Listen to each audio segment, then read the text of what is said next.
Dear parents and candidate, एक बहुत बड़ी अपडेट है। एमसीसी पे अभी अभी एक नोटिफिकेशन आई है। राउंड 1 की जो काउंसलिंग चल रही थी, इसके शेड्यूल को एक्सटेंड कर दिया गया है। जी हाँ, सबसे पहले आपको नोटिफिकेशन दिखाता हूं, फिर बात करेंगे आखिर क्या वजह है डेट के एक्सटेंड होने की। तो ये नोटिफिकेशन 26 जुलाई की, यहाँ पे आप देख सकते हैं बात लिखी गई है कि कई सारी रिक्वेस्ट आ रही थी एमसीसी को, उसकी वजह से इन्होंने जो डेट है इसे एक्सटेंड करने का फैसला लिया है।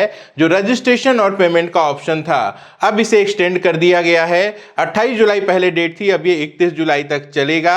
31 जुलाई को 3 बजे तक पेमेंट फैसिलिटी होगी। अगर आपके फॉर्म के फिलअप करने में किसी भी तरीके की कोई मिस्टेक हो गई है, डिटेल्स में कोई मिस्टेक हो, या फिर जो काउंसलिंग सेलेक्ट करनी होती है all India quota, central universities, deemed universities, BSc nursing, अगर उसमें आपने मिस्टेक कर दी है तो आप अपने रजिस्ट्रेशन को अनलॉक कर सकते हैं। रीसेट रजिस्ट्रेशन की ये फैसिलिटी होती है, लेकिन एक सेशन में ये फैसिलिटी सिर्फ एक बार मिलती है। यानी कि अगर आपकी तरफ से कोई गलती हुई है, आपने उसे करेक्शन करने के लिए रीसेट फैसिलिटी का यूज कर लिया, तो ये वन टाइम है। दोबारा कोई बदलाव करना चाहें तो नहीं कर पाएंगे। तो जो रीसेट फैसिलिटी है वो ऑलरेडी एक्टिवेटेड है। जैसे ही आप अपनी प्रोफाइल लॉगिन करेंगे, लेफ्ट साइड में आपको अनलॉक रजिस्ट्रेशन का ऑप्शन मिलेगा। वहां पे जाके अगर कोई जरूरी बदलाव हो तो आप कर सकते हैं। एड्रेस वगैरह में थोड़ी बहुत गलती हो तो इसके लिए रीसेट रजिस्ट्रेशन को यूज मत करिएगा। तो जो रीसेट रजिस्ट्रेशन है ये 31 जुलाई को सुबह 10 बजे तक अवेलेबल होगा। चॉइस फिलिंग जो कि ऑलरेडी चल रही है, इसे एक्सटेंड किया गया है 11:55 31 जुलाई को। और इसके बाद जो लॉकिंग है वो लास्ट डेट यानी कि 31 जुलाई को शाम 4 बजे से शुरू होगी, रात को 11:55 तक चलेगी। ऑटो लॉक्स होती हैं चॉइसेस, तो लॉकिंग का बहुत ज़्यादा स्ट्रेस मत लीजिएगा। सीट प्रोसेसिंग के लिए 1 और 2 अगस्त का दिन रखा गया है। रिजल्ट के लिए 3 और 4 अगस्त का दिन रखा गया है। तो संभवतः 3 अगस्त को प्रोविजनल रिजल्ट आएगा, 4 अगस्त को फाइनल रिजल्ट आएगा, और रिपोर्टिंग जो है वो 4 अगस्त से लेके 8 अगस्त तक होगी। तो जो पहले शेड्यूल आया था उसमें 6 अगस्त लास्ट डेट थी। तो जो डेट्स बढ़ी हैं थोड़ी सी, इसका इम्पैक्ट स्टेट की काउंसलिंग पर भी पड़ सकता है। थोड़े बहुत फेरबदल वहां भी हमें देखने को मिल सकता है। अब एक सवाल यहाँ पे कि डेट्स क्यों बढ़ी है, तो जैसा कि व्यक्तिगत रूप से मेरा मानना है, अपनी कई सारी वीडियोस में मैंने मेंशन भी किया था कि कहीं न कहीं सरकार की तैयारी कम है, लेकिन काउंसलिंग जो है ये जल्दीबाजी में कराया जा रहा है। तो एक जो प्रेशर था कि सुप्रीम कोर्ट में केस चल रहा था, जो मध्य प्रदेश के बच्चे थे जो वहां पे लाइट कटने की वजह से पहले कोर्ट में गए, री एग्जाम का ऑर्डर भी आया जिसे एनटीए ने चैलेंज किया, वो ऑर्डर खारिज हो गया। खारिज होने के बाद वो बच्चे पहुंचे सुप्रीम कोर्ट, और अब सुप्रीम कोर्ट में सरकार को लगा कि अगर एक बार काउंसलिंग शुरू कर देते हैं तो इनका पक्ष मजबूत होगा।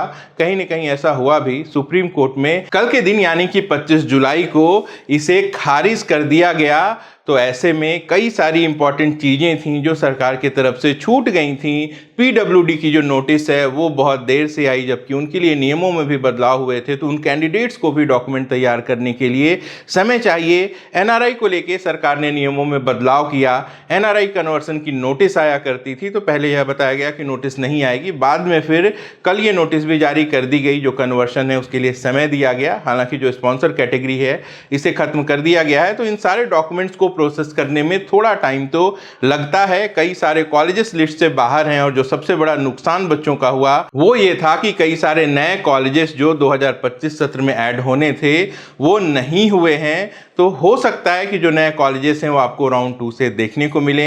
हो सकता है कि अगले 2-4 दिन में कुछ कॉलेजेस को अगर परमिशन मिल जाती है तो वो भी अपडेट हो जाएं। बहुत दुर्भाग्य की बात है कि जो गाइडलाइंस आती हैं, जो बात की जाती है ट्रांसपेरेंसी की, पारदर्शिता की, तो वो बहुत अच्छी लगती है सुनने में, लेकिन ये प्रभावी नहीं हो पाती हैं। वर्तमान में भी आप जाके एनएमसी की वेबसाइट पर जब चेक करेंगे कि पार्टिसिपेटिंग कॉलेजेस कितने हैं, तो टोटल 780 में से सिर्फ 18 कॉलेजेस ऐसे हैं जिनके लिए 2025-26 की जो परमिशन है वो अपडेट हुई है। बाकी की कोई भी अपडेट नहीं है, जबकि वो कॉलेजेस भी काउंसलिंग में सम्मिलित हो रहे हैं। इसका मतलब ये है कि उनकी जो परमिशन है वो रिन्यू हो चुकी है। ऐसा ही 2024-25 में भी हुआ था, काउंसलिंग चल रही थी लेकिन जो अपडेट्स हैं वो नहीं आ रहे थे। कितने सारे नए कॉलेजेस को परमिशन मिली, लेकिन उनका जो डेटा है वो 2025 में मार्च अप्रैल में अपलोड हुआ था। तो छात्र बहुत ज़्यादा परेशान रहते हैं। एक्चुअल स्टेटस कॉलेजेस का पता नहीं लग पाता, क्योंकि कौन से कॉलेज को परमिशन मिली है, वहाँ कितनी सीटें हैं, सीटें बढ़ी हैं या फिर घटी हैं,